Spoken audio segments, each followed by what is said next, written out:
Do you believe in God? If yes, then is it formless or not? Do you believe in any religion?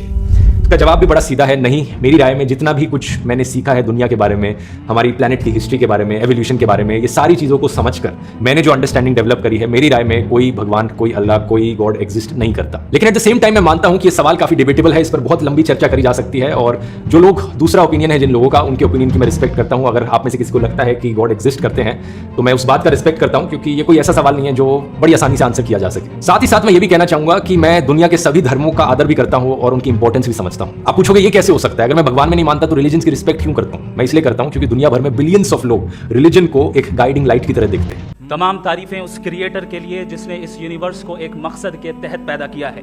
आज की debate में चूंकि हम बात करने वाले हैं डज गॉड एग्जिस्ट के टॉपिक पर, तो ये एक ऐसा टॉपिक है जिसके मुताल्लिक कोई भी डिसीजन लेने के लिए अलग अलग स्टैंडर्ड्स हो सकते हैं। लिहाजा डिबेट के शुरू में ये ज़रूरी है कि हम ये जान लें कि आज के इस टॉपिक में कौन सा स्टैंडर्ड सही होगा और कौन सा गलत होगा। सबसे पहला स्टैंडर्ड जिसे मैं समझता हूँ बड़ी तेज़ी के साथ उसकी तरफ लपकेंगे वो है साइंस। जबकि साइंस दर हकीकत खुदा के एग्जिस्टेंस को डायरेक्टली साबित करने या उसके एग्जिस्टेंस को डिनाई करने के लिए स्टैंडर्ड नहीं बन सकती। और उसकी वजह क्या है ये मैं नहीं कह रहा, ये वो लोग कह रहे हैं जो साइंस के एक्सपर्ट्स हैं। नेशनल एकेडमी ऑफ साइंस कहती है science doesn't have the processes to prove और disprove the existence of God. Why? क्योंकि साइंस का ताल्लुक एम्पेरिकल एविडेंस से है और एम्पेरिकल एविडेंसेस का ताल्लुक हमारे नेचुरल और फिजिकल वर्ल्ड से है, जबकि गॉड नॉन फिजिकल और सुपर नेचुरल रियलिटी है।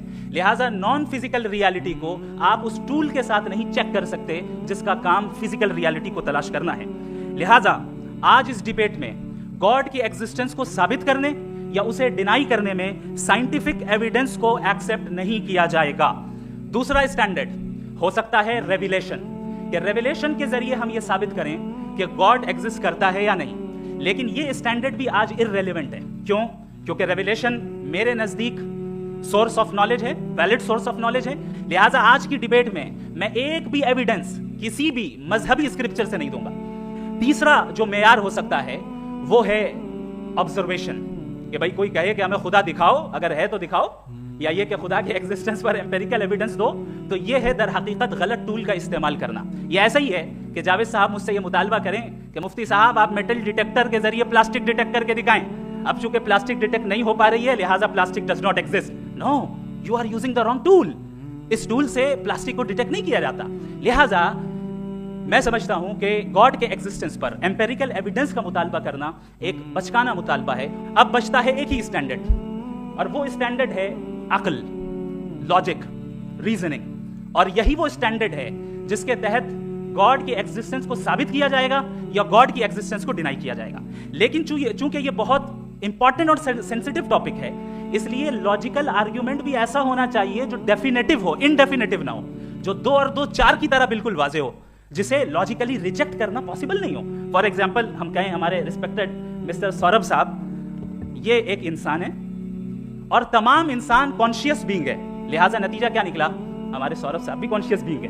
क्या ये इनडेफिनेट आर्ग्यूमेंट है या डेफिनेट आर्ग्यूमेंट है? ये डेफिनेट आर्ग्यूमेंट है। ये 2 और 2 की तरह वाजे है, इसमें किसी तरह जो है लॉजिकली इसको रिजेक्ट नहीं किया जा सकता। तो अगर आज हमारे जावेद अख्तर साहब ऐसी कोई अकली दलील और लॉजिकल एविडेंस दें खुदा के ना होने पर जो डेफिनेट भी हो, तो मैं ये ऐलान करता हूं कि यकीनन मैं उस एविडेंस को कबूल करूंगा और उस पर गौर करूंगा। लेकिन साथ में ये भी ऐलान कर देता हूं प्रेडिक्शन के तौर पर कि ऐसा कोई डेफिनेट आर्गुमेंट कोई नहीं पेश कर सकता। दलील हम देंगे और डेफिनेटिव दलील देंगे, लॉजिकल दलील देंगे, ऐसी दलील देंगे जो एंटायर एथिस्टिक वर्ल्ड उसे रिफ्यूट नहीं कर सकती। चलें अब हम एक एग्जाम्पल सोचते हैं, एक सिनेरियो, सिंपल सिनेरियो। तमाम ऑडियंस से गुजारिश है, हम और आप एक आइसोलेटेड आइलैंड पर हैं, ऐसा आइलैंड जहां पे हमसे पहले कोई कभी नहीं गया। चलते चलते आपके सामने अचानक आपने देखा एक पिंक कलर की बॉल पड़ी हुई है। सबसे पहला सवाल आपके जहन में क्या आएगा कि ये बॉल यहां क्यों आई, कैसे आई, ये पिंक कलर की ही क्यों है? कोई और कलर भी हो सकता था। ये इसी शेप में क्यों है? कोई और शेप भी हो सकता था। नेचुरली आप इस तरफ पहुंचेंगे कि कोई ना कोई है जिसने इन स्पेसिफिक प्रॉपर्टीज के साथ इस बॉल को बनाया है और यहां पे रखा है। चूंकि आप जानते हैं कि ये जो बॉल है इसका एग्जिस्ट करना जरूरी नहीं है, یہ ایگزسٹ کر بھی سکتی تھی, نہیں بھی کر سکتی تھی, اور ایگزسٹ کرنا ہی تھا تو کسی اور فارم میں کرتی, کسی اور کلر میں کرتی. اب آپ اس بال کو ایکسپینڈ کرتے چلے جائیں, ایکسپینڈ کرتے چلے جائیں, ایکسپینڈ کرتے چلے جائیں, یہاں تک کہ یہ بال یونیورس کے سائز کی ہو جائے. بتائیے کہ کیا سائز کے بڑھ جانے سے سوال بدل جائے گا؟ ہرگز نہیں بدلے گا. ابھی بھی سوال رہے گا, یہ یونیورس کہاں سے آیا, ان اسپیسیفک پراپرٹیز کے ساتھ کہاں سے آیا, کیوں آیا, کس نے بنایا؟ یہ سوال اس وقت بھی ویلڈ رہے گا. لیکن یہ سوال اگر ہم جناب جاوید اختر صاحب سے کریں تو چونکہ ان کا ورلڈ ویو ایتھیسٹک ہے, اور صرف ان کا نہیں, مطلب جتنے بھی ایتھیسٹ ہیں اور ایتھیسٹک ورلڈ ویو کو رکھنے والے سے اگر آپ یہ سوال کریں کہ یہ یونیورس کہاں سے آیا, تو ان کا جواب یا تو آرگیومنٹ فرام اگنورینس ہوگا یا ڈوگمیٹک ہوگا. یا تو یہ کہیں گے کہ مجھے نہیں پتا کہ یہ کہاں سے آیا, لہٰذا گاڈ ڈز ناٹ ایگزسٹ, یہ آرگیومنٹ فرام اگنورینس ہے. یا یہ کہیں گے کہ یہ یونیورس خود بخود بن گیا. اس کا مطلب یہ ہے کہ اس بال کو بھی خود بخود بن جانا چاہیے, لیکن بال کے تعلق سے یہ ایکسپلینیشن ایکسیپٹ نہیں کی جائے گی کہ یہ خود بخود بن گئی, لیکن یونیورس کے تعلق سے کر دیا جائے گا. اسے ہم دوسرے الفاظ میں ڈوگما بھی کہہ سکتے ہیں. دوسری چیز, ہمارے جاوید اختر صاحب ضرور گاڈ آف گیپس کی مثال بھی ضرور دیں گے, اور مثال دیں گے کہ پہلے زمانے میں بجلیاں کڑکتی تھی تو لوگوں نے کسی ایک خدا کی طرف, اور بارش ہوتی تھی تو دوسرے خدا کی طرف منسوب کر دیا, ان کے پاس دلیل نہیں تھی. یہ ہمارا ورلڈ ویو ہے ہی نہیں, یہ ہمارا ورلڈ ویو ہے ہی نہیں, کیونکہ نیچرل فینومینا کے پروسیس کی انٹرپریٹیشن کو جان لینے سے یہ کہاں سے ثابت ہو گیا کہ گاڈ ایگزسٹ نہیں کرتا ہے. اس پر میں انشاءاللہ ابھی آگے بات کروں گا. آپ حضرات یہ بھی دیکھیں گے, اور میں یہ ایکسپیکٹ کرتا ہوں کہ ہمارے رسپیکٹڈ جناب جاوید اختر صاحب ضرور ایموشنل آرگیومنٹس بھی دیں گے, جو کہ ایک لاجیکل فیلیسی ہے جب بات آتی ہے ٹروتھ کو ڈیسائیڈ کرنے میں. کیوں؟ مثال کے طور پر وہ کہیں گے کہ اگر گاڈ ہے تو ایول کیوں ایگزسٹ کرتا ہے, جبکہ میں کہتا ہوں ایول کا ایگزسٹ کرنا گاڈ کے ایگزسٹ کرنے کی دلیل ہے, اس کے خلاف نہیں ہے. چونکہ اگر گاڈ ہے تو ہم سب اس کے سامنے اکاؤنٹیبل ہیں, اور اگر ہم اکاؤنٹیبل ہیں تو اکاؤنٹیبلٹی کے لیے ایول کا موجود ہونا ضروری ہے, اس کے بغیر ہم اکاؤنٹیبل نہیں ہو سکتے. اور اگر ہم اکاؤنٹیبل نہیں ہیں تو ہم جناب جاوید اختر صاحب سے پوچھیں گے کہ آپ بتائیں کہ پھر سفرنگ اس دنیا میں کیوں ہے؟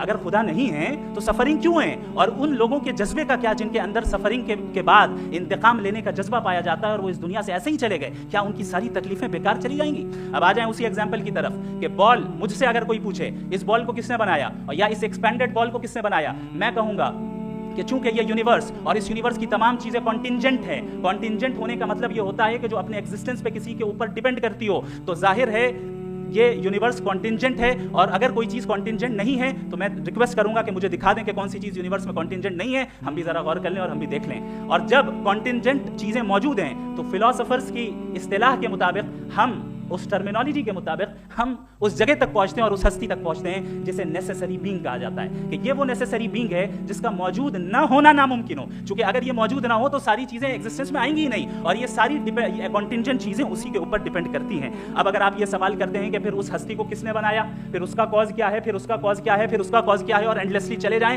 اسے ہم کہتے ہیں انفینٹ ریگریس آف کازز, جو کہ لاجیکل فیلیسی ہے. کانسیپچولی انفینٹی پاسبل ہے. مثال کے طور پہ نیومیریکلز 1 2 3 گنتے چلے جائیں, انفینٹ نمبرز ہیں. میں کانسیپچولی بات نہیں کر رہا, پریکٹیکلی ریالٹی میں ثابت کر کے دکھائیں کہ infinite regress of causes possible ہیں یا نہیں. اگر پاسبل ہیں تو ہم مان لیں گے, مثال دے دیں, اور پاسبل نہیں ہے تو ایک ہی آپشن بچتا ہے جسے ہم کہتے ہیں نیسیسری بینگ. ایسی نیسیسری بینگ جو انڈیپینڈنٹ ہے, چونکہ اگر وہ ڈیپینڈنٹ ہوئی تو وہ نیسیسری نہیں رہے گی. ایسی انڈیپینڈنٹ بینگ جو اٹرنل ہے, اگر وہ اٹرنل نہیں ہوگی, اس کی بگننگ ہوگی, تو وہ خود کانٹینجنٹ ہے. ایسی بینگ جو پاورفل ہے, کیونکہ کانٹینجنٹ کو ایکچوالائز کرنے کے لیے پاور چاہیے. ایسی بینگ جو انٹیلیجنٹ ہے اور نالجبل ہے, کیونکہ یہ یونیورس اسپیسیفک فارم اور اسپیسیفک لاز آف نیچر کے تحت پریسائزلی چل رہا ہے. Thank you.